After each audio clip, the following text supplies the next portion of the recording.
Hey, it's Jabbo. Welcome to BrickTsar. I've been a Lego collector my whole life, which goes back to the early to mid 70s.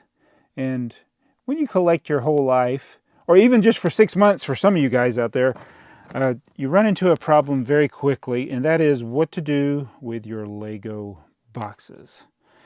Now, in the past, I've done several videos where we've stomped on boxes. I've done videos where we've burned boxes. That's actually one of my favorite videos I ever did, is because we had hundreds and hundreds of boxes that we needed to dispose of, so I wanted to do a spoof video where it looked like we didn't like Lego sets, but it was really the boxes dealing with. And we actually had a lot of fun filming that video. From boxes growing on trees to using them as a cushion to land. Like that. Maybe one day we'll get enough boxes and jump off the house. Nope, that would be bad. That would be encouraging other people to do that. So, the question then is, when you grow your collection, almost all Lego sets come in boxes. Some come in poly bags, of course, but lately Lego's been making these giant Lego sets. So not only do you have the giant set like the Titanic or the TBTT, and why do the French people get the butt end of the TBTT? It's also known as the AT-AT. Yeah, so TBTT, and it's the butt. Speaking of, well, obviously we built the Titanic. We've built the AT-AT. They might be bricks. My son, who occasionally posts a video once or twice a year, he built it. Cat enjoyed it very much. Cat actually didn't damage it.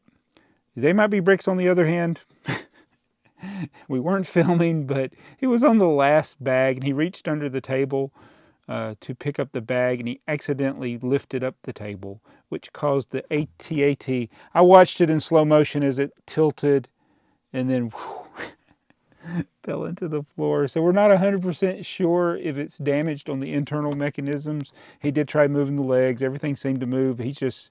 He's got this gut feeling that something's wrong with it, but it's a massive set, bigger than the box when you're done with it. So we're trying to decide where we're going to put that thing because it's so big. Maybe he'll do a video on it. Maybe I'll do a video on it. But yeah, the AT-AT was cat proof, but not They Might Be Bricks proof. But yeah, he did get it back all together, we think. We don't think we had any leftover pieces or pieces that went in. We were looking like under furniture and stuff to make sure. Because, when you drop a set, those pieces can surprisingly get far away. But that's not what this video is about. The video is about, we built it. Now we got that big set that's going to take up space. Now we got this big box that's going to take up space. We got this big box, the Titanic. And we got this Millennium Falcon box. What do you do? What do you do? Tell me in the comments below. I imagine a lot of people just dispose of them. So one thing I need to ask Duck Bricks, because Duck Bricks is one of the few people I see that has a larger collection than I do as far as number of sets. I don't see any boxes in his collection, unless he's able to afford a storage unit or something. Well, I'm sure he can afford anything he wants, but a storage solution like off-site, because I don't see any boxes in his basement. But I got boxes everywhere. And so I'm going to show you what I do, because I try to keep anyway a box for every set that I own. So if I own the set and it came with a box, and I had the box when I bought it, I have the box. And of course, there are a lot of sets I buy that I buy used and they don't have the box. So what am I going to do with these? I'll show you what I do, and we're going to start with the AT. And this is such a beautiful box. You hate to destroy it, but I've done it with a lot of the other big sets. And some of you will disagree with this, I think. But with these, it's a little trickier with these big sets. But basically, I break down the boxes.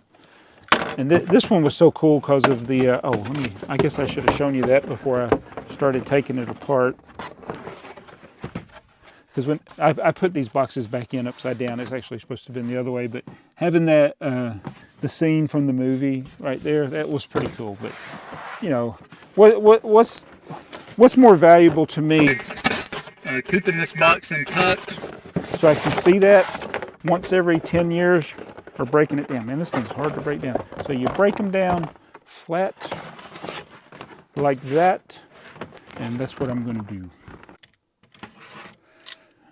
Now, some might disagree with this method if you're a box collector, but all it is tape holding it together, and you could probably find a similar tape. It's not the same as most Scotch tape, and this box is so still huge, but I get them where they're flat, and I keep the inner boxes. Sometimes I stick the inner boxes inside the, actually I think I'll do that now. I'm sticking it inside there. So now, man, actually it looks like it takes up more space now, but they're going to be totally flat. All right, so I got them all flat now. They're still on the table, but they take up less space. Now these things are huge as far as like size-wise. I mean, this is still a little bit, oh my goodness, it's so heavy. Oh my. But I can stack them with others. So one of the things you can do is stack similar size. The only problem is you get the different sizes at different times, so mine still aren't organized. I would like to clear out a space to put those stacked together or stacked in boxes. I'll show you. So there's not a lot of light in this part of the basement, but basically there's a box here that's full of boxes. These are like a lot of the modulars and other large sets broken down. I have this box full of boxes. I got all these boxes. I got all those boxes. And then more boxes. That's a box full of boxes. But that's about it, I mean, for the basement. So, I mean, it is quite a bit. And this is probably as big as some people's collections. I don't know. I mean, you got all of that, and then all of this. The box under there, it doesn't have boxes in it. I know if I really went through, I could probably consolidate it down even more. I probably got some duplicates, and if I stacked it better, could make a more efficient use of the space. So eventually, I'll get these put somewhere else where they're more manageable. But yeah, they take up so much. I mean, if these were all opened, it would fill this whole garage that I'm in right now. Oh, I forgot this box too. So that freed up a lot of space doing that, and I didn't throw my box away. Now, again, there's nothing wrong with throwing your box away. Some people throw their boxes, some people even throw their instructions away. I wouldn't do that personally, especially the instructions, because especially with sets like that, they'll be worth a lot one day. When I go look at some of the sets I'm trying to piece together, like the Eiffel Tower, the instructions are close to $200 just for the instruction manual. So I think about that. So I think about like the Titanic. It was like one day those instructions, when this is discontinued, those instructions will be worth a lot, because there will be collectors who are probably like 5 years old right now. When you're 25, you're like, man, I'd like to have that Titanic. Fortunately, it's probably got a lot of common parts. I mean, there's going to be some of the curves and things that'll be rare, but I'm sure you have 15 years from now, after this discontinued, there may be people trying to piece it together. And they may want to have the original instruction manual, and it will cost a lot. It's probably not that much right now, but it will be a lot in the future, just like all these other UCS sets.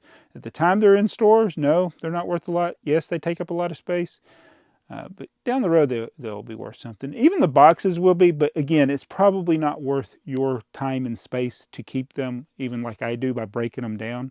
And again, some of you probably don't like breaking your boxes down. So where do you fall in that? I know everybody's got a right to collect, and I forgot the most important thing. Dang it.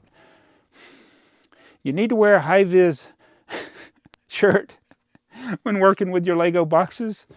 I shouldn't laugh at my own jokes. You need to work with a high-vis shirt in case you get trapped under your boxes and somebody can find you. Yeah, but yeah, seriously, let me know what you do with your boxes. Do you throw them away? Nothing wrong with that. Do you keep them?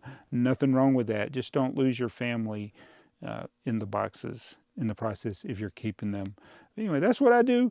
I'm going to go. I'll be back tomorrow in a different shirt. See you guys.